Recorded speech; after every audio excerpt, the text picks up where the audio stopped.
y transmitirles el agradecimiento a los organizadores del evento, a la profesora Marisol, que tuvo el amable gesto de invitarnos, y transmitirles también algunos saludos por parte de la secretaria de Innovación y Calidad, Mercedes Miguel, del Ministerio de Educación de la Nación.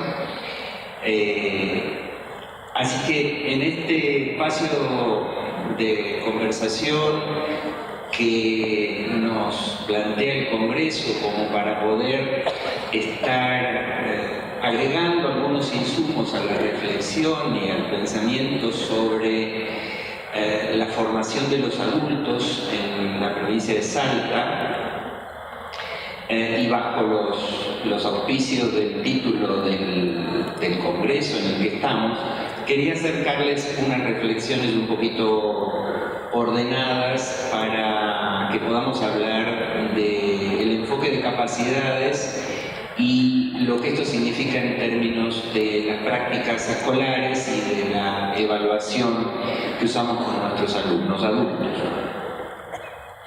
La idea es hacer una exposición sistemática de algunas cosas. En el momento, luego esta presentación va a quedar disponible para ustedes. Yo la voy a dejar en manos de las autoridades para que se las pueda transmitir o multiplicar a través de algún recurso informático. Así que espero que estos elementos puedan ser de utilidad. Últimamente, cuando uno analiza los fenómenos que ocurren en las sociedades actuales respecto del modelo escolar, cuando uno dialoga con gente que no está dentro de la escuela, sino que está en el mundo del trabajo, en el mundo de la educación superior, en el mundo de la vida, por decir así, y uno les conversa y les pregunta, bueno, ¿ustedes qué opinan? ¿Qué les parece? ¿En qué medida la escuela está satisfaciendo la necesidad formativa que ustedes tienen? ¿En qué medida los aprendizajes que se logran en la escuela son valiosos para la sociedad, para el desarrollo ciudadano?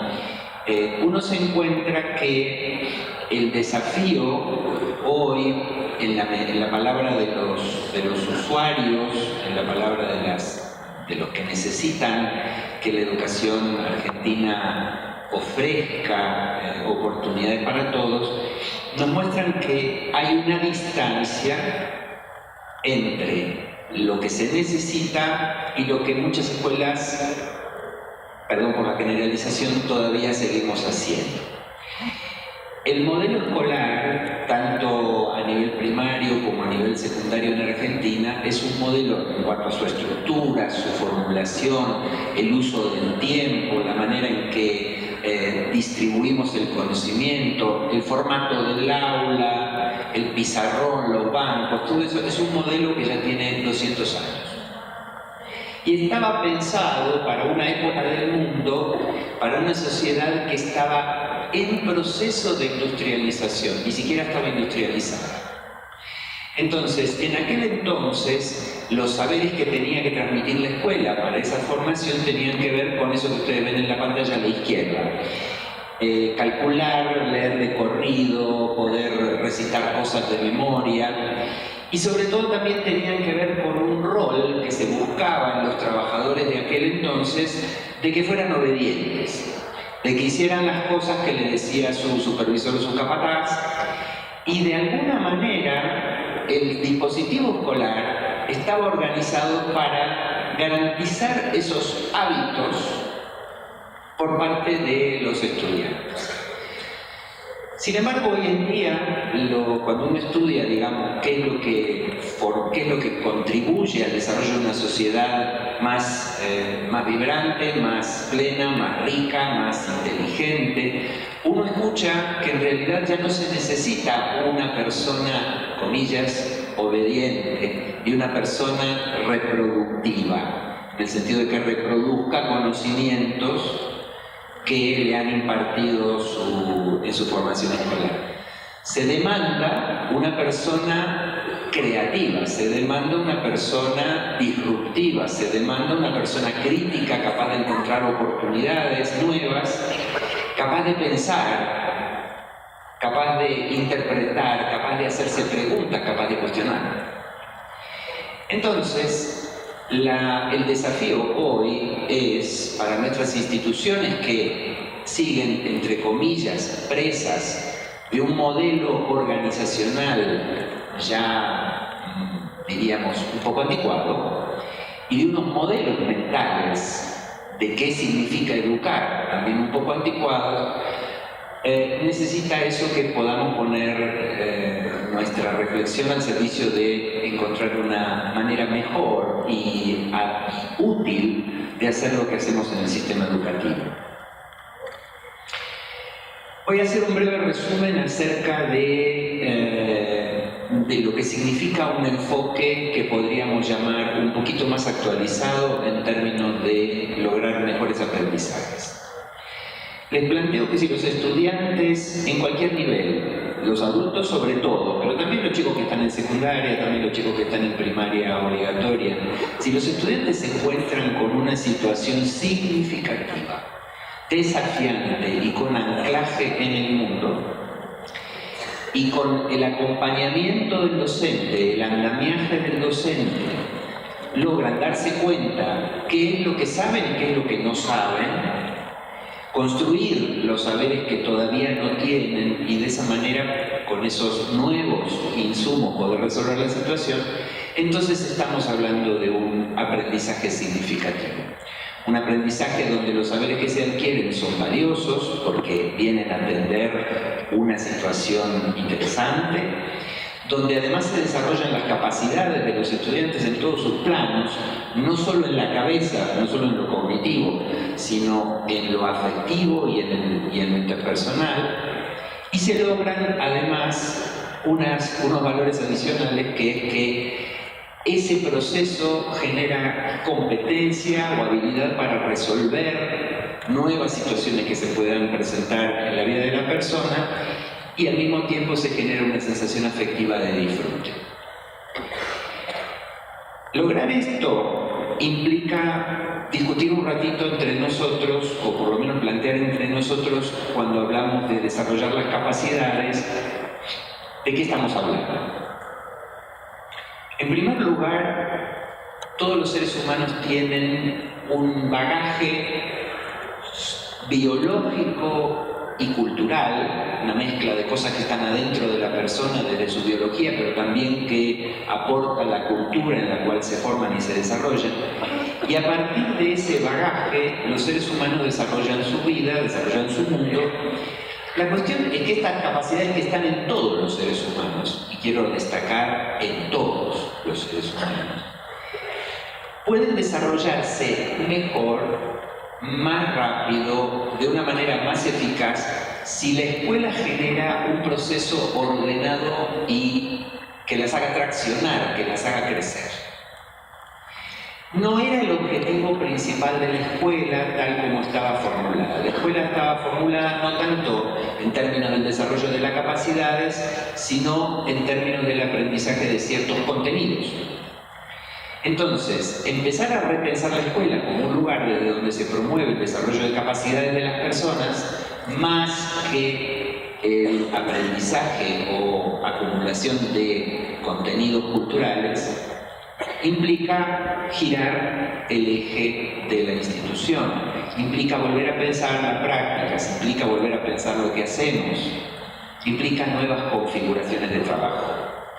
Cuando hablamos entonces de estas capacidades como foco posible del trabajo de desarrollo en la escuela, la lista es variable según los autores, según la mirada desde la cual se construye esta lista, si es una lista de capacidades construida desde la psicología, si es desde las necesidades sociales, si es desde la economía, pero en principio, a pesar de que no haya un acuerdo único, acá les planteo una lista de algunas que circulan en la bibliografía, ¿sí? Todos los seres humanos pueden comunicarse, todos los seres humanos pueden comprender situaciones, datos o información. Todos los seres humanos son capaces de tomar distancia de lo que les dicen y mirarlo críticamente, son capaces de tener iniciativa para emprender, para inventar, para hacer, son capaces de crear, son capaces de darse cuenta de cómo aprenden y mejorar la manera en que aprenden. Son capaces de incorporar novedad y comparar lo que hacen con lo que hacen otros. Son capaces de colaborar, son capaces de resolver problemas, de anticipar cuando puede haber un problema y buscar estrategias para resolverlo. Son capaces de comprometerse con responsabilidad, son capaces de desarrollar hábitos de empatía. Todos lo tenemos eso en un lugar intermedio entre el ADN y la cultura. Esto es patrimonio de la humanidad. ¿Sí? Las capacidades humanas son patrimonio de la humanidad. Esto es posible para todos los seres humanos. La cuestión es cuándo y cómo y de qué manera la escuela puede ayudar a promover su desarrollo de manera estratégica. Hay una discusión que en Argentina llevó largos años hasta que pudimos en alguna medida saldarla, es cuando hablamos de si son capacidades, si son competencias, si son habilidades, etc. Como es una discusión que tiene muchos aspectos ideológicos, quizá traerla sobre la mesa puede despertar unas cuantas preguntas que gustosamente después podemos conversar, pero déjenme plantear un cuadrito muy simple. Lo que hay adentro de una persona, en términos de sus disposiciones, en términos de sus saberes, en términos de sus habilidades, todo lo que hay adentro de las personas, esa gran bolsa de lo que hay, llamemos a ese conjunto las capacidades de los sujetos. Cuando la persona, con todo ese bagaje de capacidades en algún nivel de desarrollo, se enfrenta a una situación que le demanda atender. La situación la persona se enfrenta a la situación con esas capacidades que tiene y produce algún desempeño. Se te descompuso el auto, estás en el medio de la ruta, estás solo, es de noche y llueve. Esa es la situación. ¿Cuáles son tus capacidades? ¿Qué sabes? ¿Qué sabes de mecánica? ¿Qué sabes de comunicación? ¿Cómo sabes usar el teléfono? ¿Tenés los números de los auxilios de la grúa? ¿Sabés darte cuenta de qué fallo tuvo ese motor o no? ¿Sabés si podés repararlo o no lo podés reparar? ¿Es mejor esperar hasta mañana? Todo eso es lo que está de tu lado para atender esa situación. Y en función de eso, distintas personas, frente a la misma situación, van a tener un cierto desempeño, van a hacer algo. Y entonces es ahí cuando aparece desde la mirada externa la noción de competente. Hay personas que resuelven una situación mejor que otras. Hay personas que frente a una determinada situación todavía no están a la altura. ¿Sí? La noción de competencia es una noción que viene desde la mirada externa. ¿Sí? Y vamos a tener que usarla cuando hablemos de evaluación. Yo voy a tener a la hora de evaluar que definir si un sujeto, un grupo, un conjunto de alumnos está o no en condiciones de atender una determinada situación que yo le planteo para que pueda mostrarme lo que sabe y lo que sabe hacer. Así que en realidad competencia y capacidad no son cosas que se pelean entre sí. La competencia es una formulación externa, una apreciación o un juicio de valor externo acerca de si la persona está o no en condiciones de resolver una situación, para lo cual, en alguna medida, tengo que saber qué nivel de complejidad tiene esa situación y cuáles son las capacidades que espero que la persona haya podido desarrollar para resolverla. Así que luego de esta breve distinción, hablamos de las situaciones como el foco del trabajo en una escuela que se proponga ser distinta. Empezar a pensar nuestros espacios de aprendizaje no tanto como el lugar donde se da clase, sino como el lugar donde el docente le propone a los estudiantes situaciones que sirven para aprender y desarrollar las capacidades, las dos cosas al mismo tiempo. Aprender contenidos y desarrollar capacidades. Las dos cosas, no una a expensas de la otra. Las situaciones permiten juntar el aprendizaje de contenidos y el desarrollo de capacidades. ¿Y cómo son esas situaciones interesantes desde este punto de vista? Son las situaciones que le ofrecen a los estudiantes cierto nivel de desafío, que le plantean una dificultad, un nivel de complejidad, que hace que los estudiantes se den cuenta de que para poderla resolver, antes van a tener que aprender cosas. La situación se vuelve el imán que hace que sea necesario aprender cosas. No aprendo cosas porque me lo dice el programa, o porque está en la planificación, o porque se le ocurre al docente. Aprendo cosas porque esas cosas me van a permitir resolver, atender, manejar esa situación que es el imán hacia el cual estamos caminando. Para que además sean interesantes, esas situaciones no pueden ser situaciones muy artificiales, tienen que ser situaciones que se puedan relacionar con el mundo de la vida y las necesidades de las personas. Y en general, para que haya un cierto nivel de desafío, una de las recomendaciones más prácticas es que el estudiante individual o el grupo de estudiantes, ustedes eso pueden definirlo, necesiten hacer algo que después tengan que mostrar. Porque ahí aparece un compromiso. En el momento en que ustedes se preguntan, bueno, ¿qué hace uno con una prueba de matemáticas?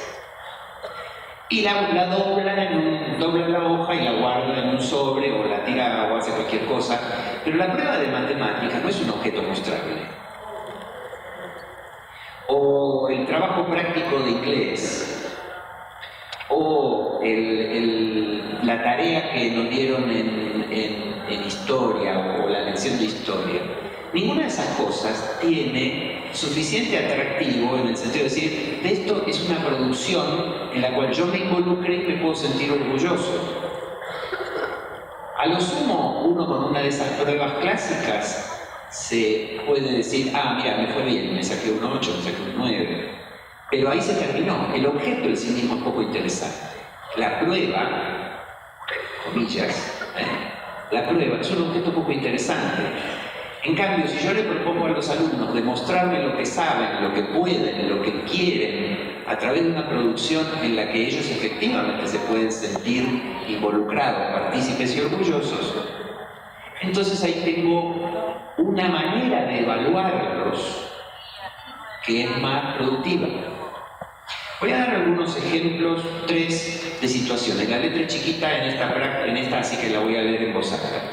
3 ejemplos de situaciones con algunas de las capacidades que se pueden desarrollar en relación con esa situación.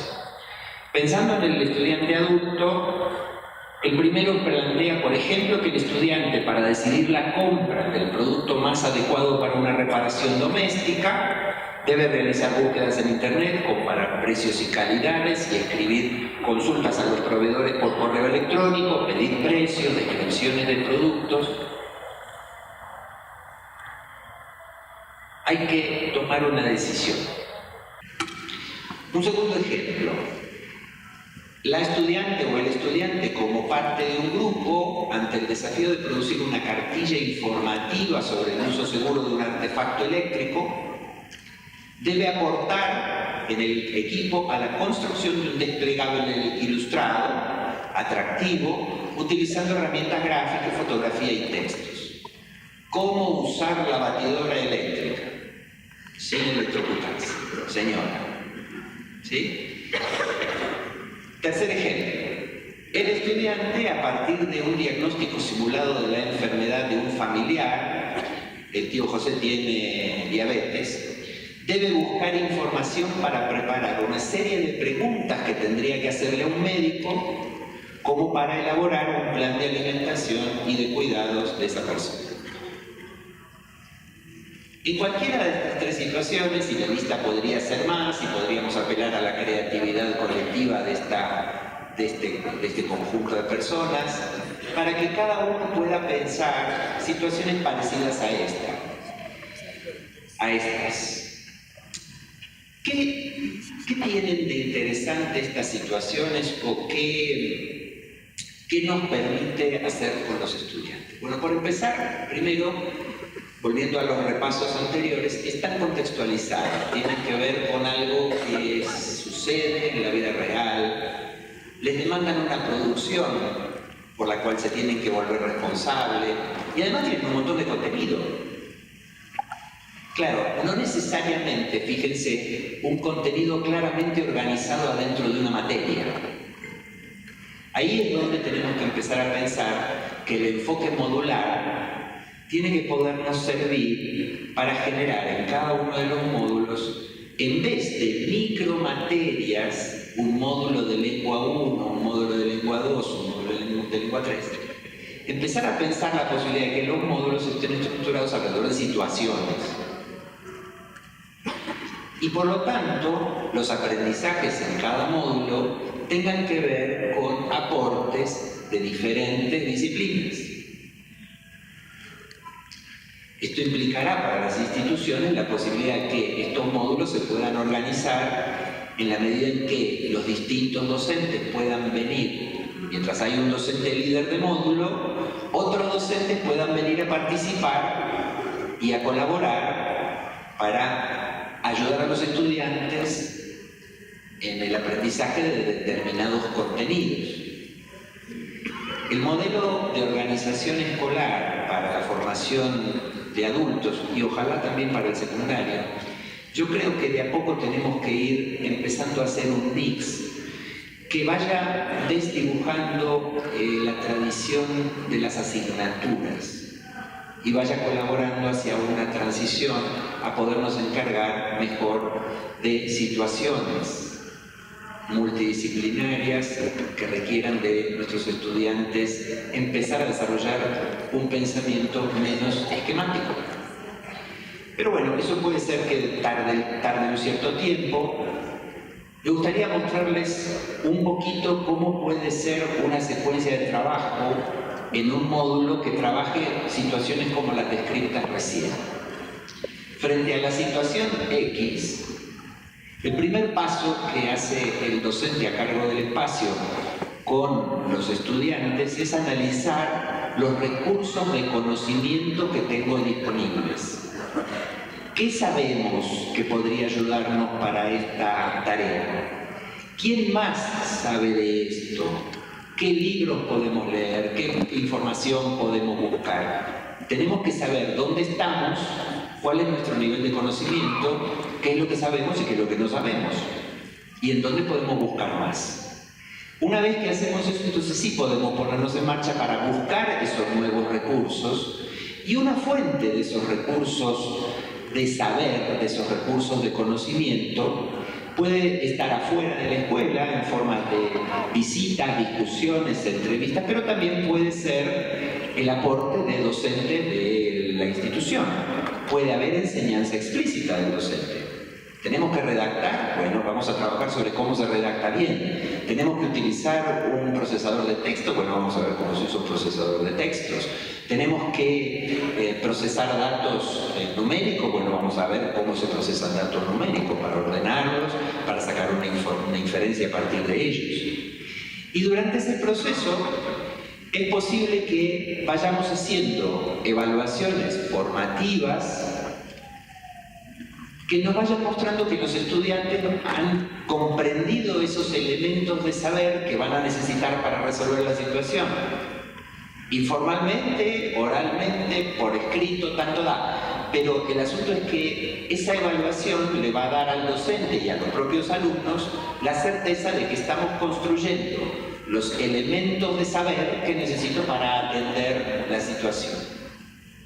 Una vez que hemos completado la canasta de saberes que necesitábamos para atender la situación, puedo arrancar el espacio de producción individual, si es una situación individual, o colectiva, si es una situación colectiva, hasta lograr esa producción notable o ese trabajo final, que luego sí va a ser evaluado para ver qué tal salió ese producto.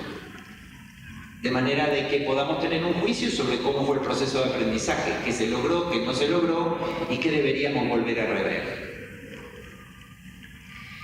Esta secuencia de actividades, o secuencia de etapas, si ustedes quieren, bastante canónica, para el trabajo con situaciones, estoy utilizando la forma en que algunos autores plantean esta pedagogía del trabajo sobre las situaciones, en particular Javier Regiers, un especialista belga. Después, en todo caso, les puedo hacer llegar algunas referencias bibliográficas, hay material en español, algún material en español, como para que uno pueda mirar esta pedagogía que él llama pedagogía de la integración, donde primero, frente al problema, tenemos que construir los recursos que nos permiten atender el problema, y en una segunda fase tenemos que integrar los recursos en la resolución efectiva de ese problema, ¿sí?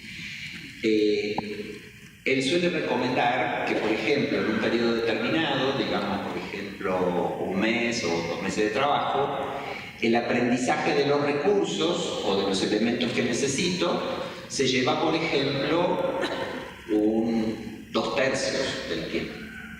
Y luego el otro tercio del tiempo es cuando los estudiantes trabajan con los recursos aprendidos en la resolución de la situación y en la elaboración del producto, ¿sí?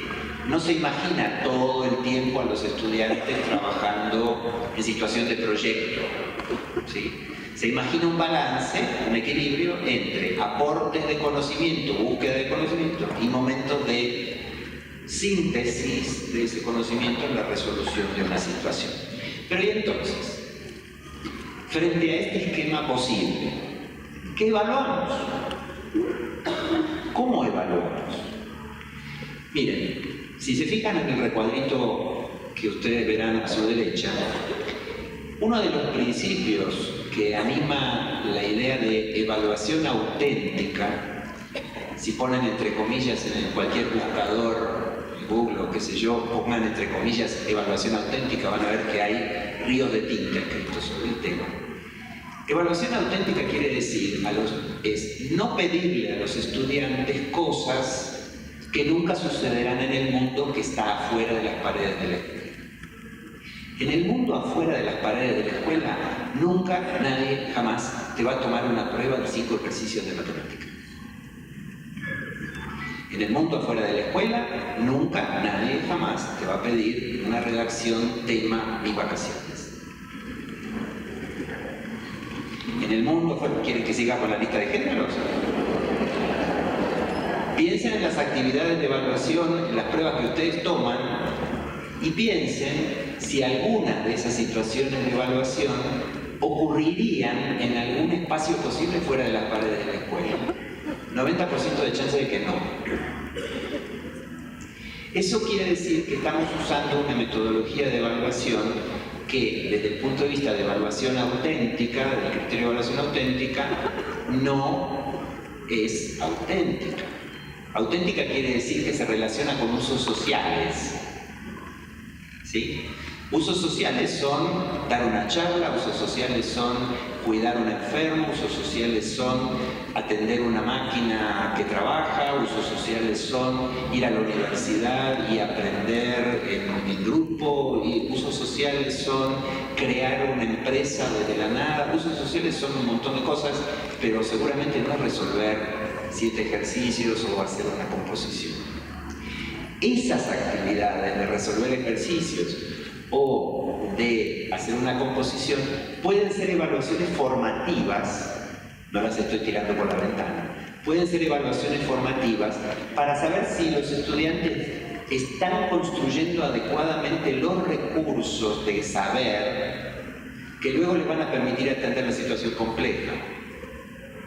Yo como docente puedo pedir esos ejercicios intraescolares para saber si el estudiante ha logrado comprender una noción, si sabe usar una definición, si comprendió una manera, si logró establecer una relación entre una cosa y otra, puede usar ese tipo de ejercicios. Pero esos ejercicios son formativos, no para calificar a la gente. Cuando evalúo las capacidades de una persona desde un punto de vista auténtico, lo que evalúo es la calidad de su producción. Lo que evalúo es si el proceso por el cual llegaron a ese producto fue un proceso bueno, interesante, creativo. Evalúo si la persona siente al final que ahora sabe más que antes. Y evalúo un rasgo muy interesante, que es si la persona, cuando no sabe algo, puede ir a consultar a alguien que sabe. Lo que adentro de las paredes de la escuela se llama copiarse, afuera se llama consultar a expertos. Y la persona que sabe a qué experto consultar y qué preguntarle, se considera una persona competente. Pero adentro de las paredes de la escuela se llama copiarse. Estamos haciendo algo que deberíamos revisar. Entonces, desde ese punto de vista, evaluación que promueva el desarrollo de las capacidades es muy otra cosa, hubiera dicho mi abuela, ¿no? Una cosa muy distinta a lo que solemos hacer en nuestras prácticas de enseñanza. Es pensar la evaluación desde un lugar completamente diferente, es hacer otra cosa. Y para uno de los ejemplos que estábamos discutiendo, este ejemplo de producir una cartilla informativa sobre cómo usar su batidora sin electrocutarse, señora, tengo que evaluar 360, es decir, tengo que evaluar en varias dimensiones. Primero tengo que evaluar si la persona o las personas que participan de esta actividad conocen los contenidos. Sí, claro. Si saben qué es la resistencia eléctrica de un material, si saben lo que hace la electricidad del organismo humano, si conocen normas de seguridad, si saben cómo diseñar una imagen, cómo plantarla en un texto, cómo redactar, cómo usar un procesador de texto. Tengo que saber si disponen de esos contenidos conceptuales, procedimentales. Tengo que saber. Pero también tengo que poder evaluar y saber cómo sale el producto final. Y tengo que tener criterios de calidad sobre ese producto final. Si el producto, si ese desplegable es atractivo, si los textos son claros, si el mensaje es apropiado para el lector. Y finalmente también tengo que saber si durante el proceso las capacidades de nuestros estudiantes fueron mejorando, fueron evolucionando. ¿Qué tal funcionó el trabajo en equipo? Partimos de tener problemas, discutir entre nosotros y pudimos evolucionar a tomar decisiones compartidas, a aceptar el liderazgo rotativo. Pudimos lograr acuerdos. Desde el punto de vista de la comunicación, ahora, ¿somos mejores a la hora de escribir un texto para que lo lean otros y lo entiendan? Desde el punto de vista de la creatividad, ahora se nos ocurren más ideas de cómo comunicar mensajes, de cómo crear una pieza visual. Así que la evaluación en este marco es una evaluación más compleja, pero no más difícil, más inteligente, más interesante, porque mide varios aspectos. ¿Sí? Miden si se saben los contenidos, miden si los pueden usar para hacer un buen producto y miran si las capacidades han evolucionado. Así que para hacer eso yo tengo que diseñar una evaluación, diseñar la evaluación del módulo que esté dictando, diseñar la evaluación de mi espacio curricular, incluyendo estas evaluaciones parciales, estas pruebitas, estos como ustedes lo quieran llamar, interrogatorios o conversaciones de evaluación, donde yo primero evalúo si el estudiante o los estudiantes están construyendo esos recursos de saber, si entienden ahora este concepto, si pueden aplicar ahora este procedimiento.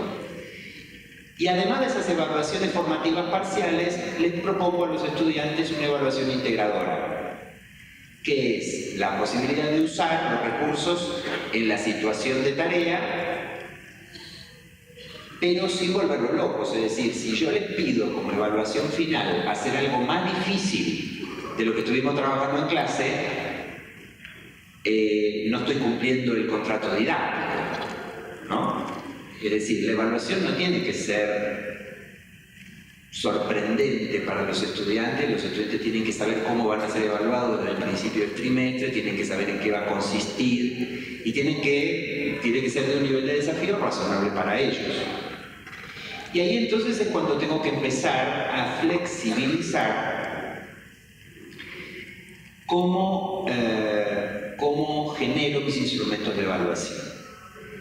No todos los saberes se evalúan bien a través de pruebas escritas.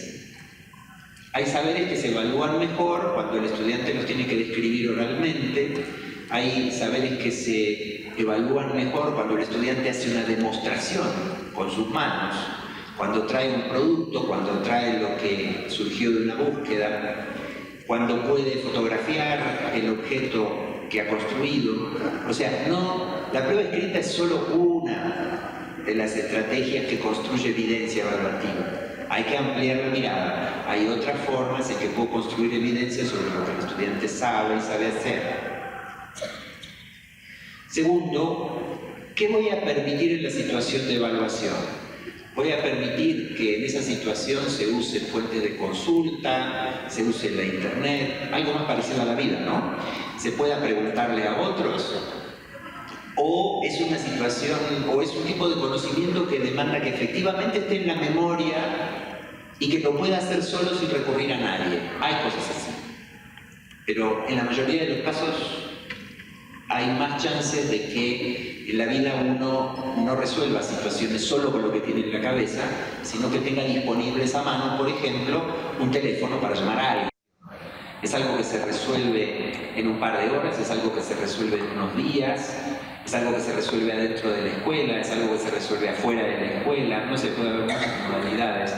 No todas las evaluaciones tienen que hacerse sentados en el banco, bajo la mirada atenta del docente, ¿no?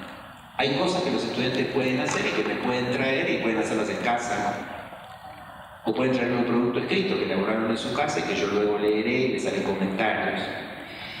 Y último, antes de cansarlo mucho con esto, es trabajar con criterios explícitos de evaluación. ¿Qué es lo que voy a mirar yo como docente a la hora de calificar? ¿Cuáles son los criterios por los cuales me voy a guiar? Y desde ese punto también hay ríos de tinta acerca de lo que podríamos llamar las grillas de evaluación. Algunos también trabajan con rúbricas, otros no. Es decir, hay muchos ejemplos, pero básicamente se trata de fijar en una tabla de doble entrada qué es lo que quiero evaluar, cuál es el rasgo o el aspecto que quiero evaluar y cuáles son los posibles niveles de logro que me imagino para un grupo. Acá yo planteo nada más que 3 niveles de logro: logrado con destacado, con excelencia, logrado satisfactoriamente o directamente no logrado. Se puede abrir más esta separación, por ahí entre bueno y muy bueno, si ustedes quieren, bueno, muy bueno, excelente, regular y malo, si ustedes quieren, pero en general la bibliografía recomienda que el número de descriptores, digamos, en la fila, en la columna, no sobrepase los 4 o 5, porque la cabeza humana, a pesar de que la nota de 0 a 10 pareciera que nos da la capacidad de tener una mirada fina sobre si una persona que tiene 8 sabe más que una que tiene 7, en la investigación real se muestra que esa calificación es un poco borrosa y que a veces le pongo un 8 al que en otras condiciones le habría puesto un 7 y viceversa. Entonces, 10 elementos es mucho. 4 o 5 más o menos podemos manejar y ser claros. ¿Y qué es lo que evalúo y gradúo de acuerdo a esos criterios? Bueno, el primero de todos el primero de todos y el más importante es si lo que los estudiantes produjeron está de acuerdo con la consigna, si resuelve el problema que le habíamos planteado o no. Si te pido una cartilla destinada a personas para que sepan cómo manejar un aparato, si lo que me traes es otra cosa, si lo que me traes es un video, si lo que me traes es una descripción, un manual de uso del aparato, se parece pero no es. Entonces lo primero es que sea pertinente, que el producto responda a la demanda que ustedes le hicieron.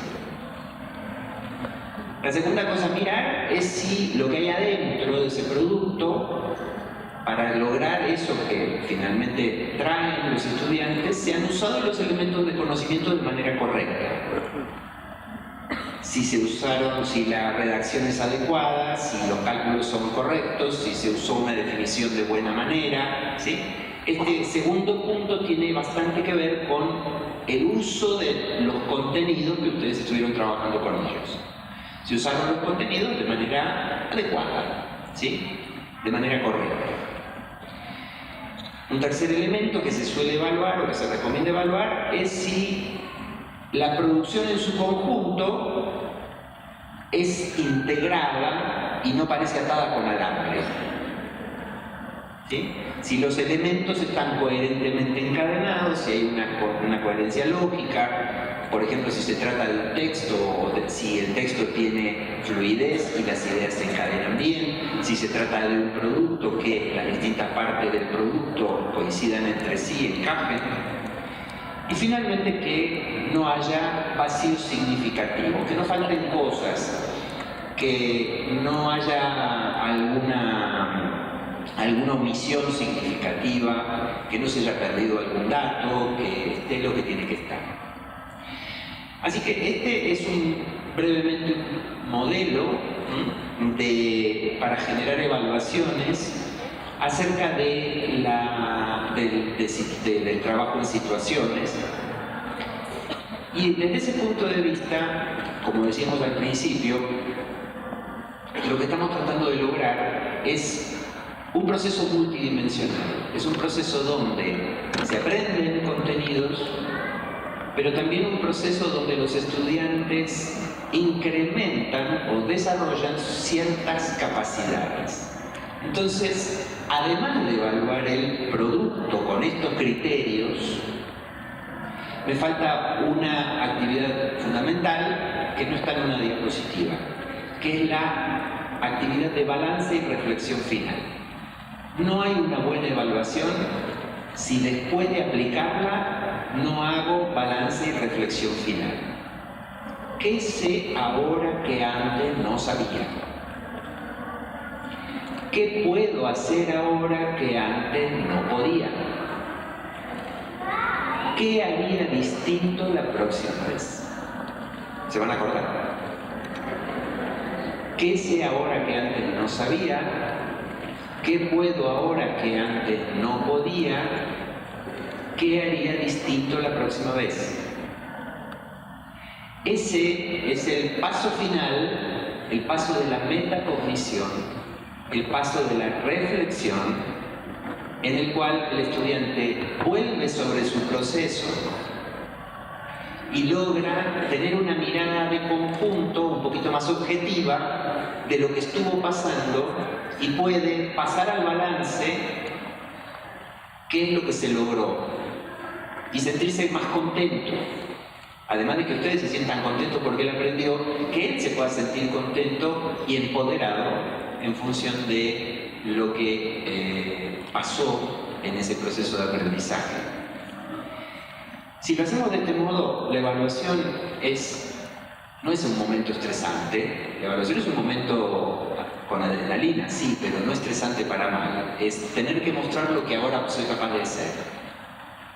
¿Sí? Es intenso, pero no tiene por qué ser temible. Tiene que ser interesante. Y desde ese punto de vista, entonces, sería deseable que pudiéramos pensar configuraciones escolares, digo esto pensando en los que tienen que tomar decisiones de organización escolar, en los directivos, en los funcionarios, y efectivamente también nosotros estamos, desde el punto de vista del Ministerio Nacional, pensando alternativas, porque para que esto pase necesito ordenar el funcionamiento del espacio de aprendizaje de una manera distinta. Necesito, por ejemplo, que algunos profesores tengan el rol de consultores y otros profesores tengan el rol de líderes de trabajo en el módulo. Necesito poder organizar el horario de manera que los estudiantes encuentren tiempos donde puedan trabajar en equipo y no estén con todo el tiempo del horario recibiendo clase. Necesito generar espacios donde los estudiantes puedan ir a buscar información. Necesito que la escuela aprenda a ser otra escuela. Necesito que la institución empiece a encontrar formas más flexibles de utilizar los tiempos, los espacios, las personas. Y eso efectivamente muchas veces choca contra la inercia, contra la normativa, claro está, y contra los modelos mentales que tenemos en la cabeza.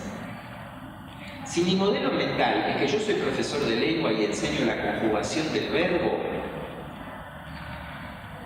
y que si yo enseño bien la conjugación del verbo y el profesor de matemática le enseña bien la ecuación cuadrática y el profesor de historia le enseña bien la Revolución Francesa, estoy colaborando con el desarrollo de un ser humano integral, la verdad es que cada vez dudamos más de esa posibilidad.